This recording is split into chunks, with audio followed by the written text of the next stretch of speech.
So, which is better, the Blue Lagoon or the Sky Lagoon? Let's have a look at both and figure out which is the right one for you.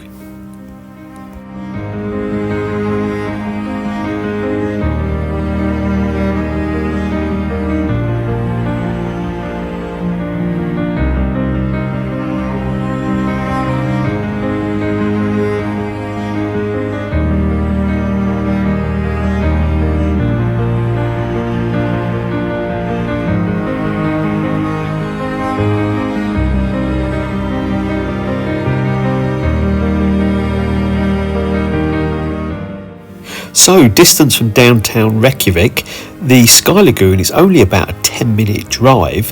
The Blue Lagoon is around 45 minutes. There are tour buses running to both the Blue Lagoon and the Sky Lagoon. Regarding cost, check their website for the most up-to-date prices, but the Blue Lagoon is generally more expensive than the Sky Lagoon.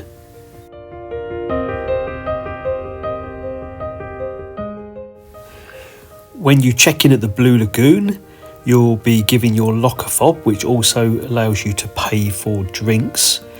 You do need to shower naked before going into the Blue Lagoon. It is the same at the Sky Lagoon, but the showers have more private booths there. There are a few private booths at the Blue Lagoon, but not as many as the Sky Lagoon if you're a little bit modest. The Sky Lagoon is probably the better option if you don't like the whole showering naked thing.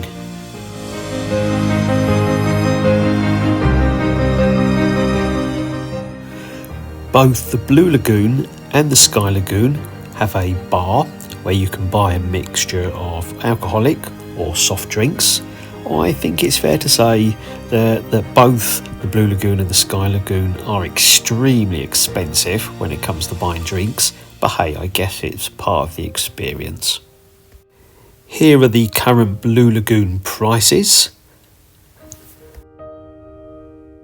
As of April 23, these are the Sky Lagoon prices at the bar. The Blue Lagoon offers face masks, the Sky Lagoon they're 7 steps. The Blue Lagoon face masks are included in the package. It's a silica mask if you get the standard package. There are other masks, 3 of them if you get the more expensive package. You get to put it on your face, softens the skin. You can also buy them in the shop if you want. It's all part of the experience at the Blue Lagoon.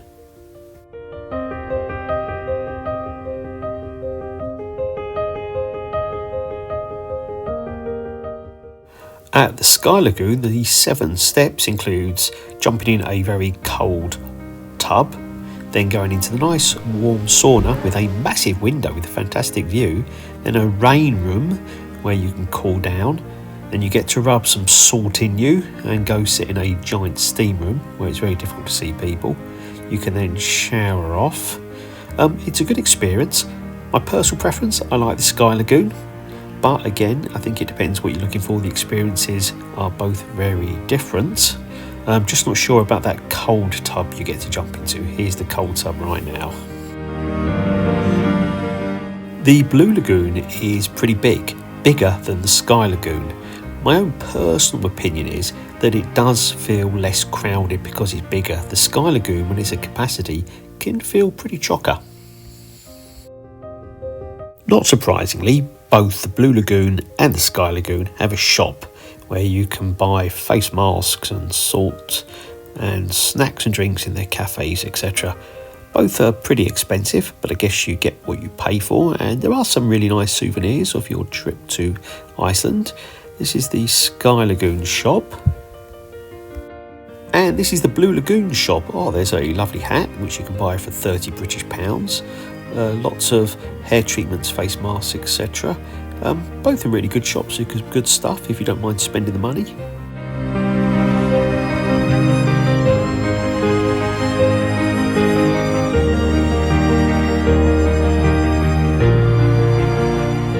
The Blue Lagoon has a formal restaurant and a more informal cafe. The Sky Lagoon has a cafe and a bar area as well. Both do really nice food. Again, a bit on the pricey side, but that's Iceland.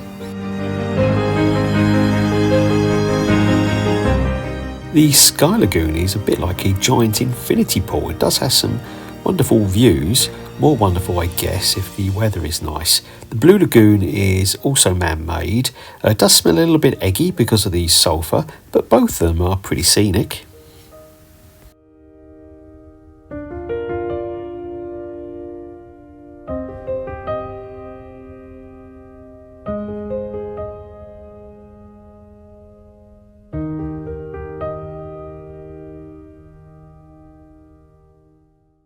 In addition to floating around in the Blue Lagoon, there is also a steam room and a sauna which you can go and sit in, which is quite nice if the weather is a bit rainy or cold, which it can often be in Iceland. So which would I go for? Look, the two offer very different experiences. If you can do both, I'd say do both. They're both really enjoyable and relaxing, but as mentioned already, not the cheapest days out. But the Blue Lagoon is one of the, as they point out in their literature, 25 National Geographic wonders of the world. The Sky Lagoon, whilst younger, is pretty impressive in its own right as well. Both are amazing experiences and would definitely add to your trip in Iceland. So maybe see if you can do both. And those face masks at the Blue Lagoon and salt to rub into yourself at the Sky Lagoon, you'll certainly leave Iceland with glowing soft skin. It's part of the Icelandic experience. Hope you enjoy the Blue Lagoon and the Sky Lagoon.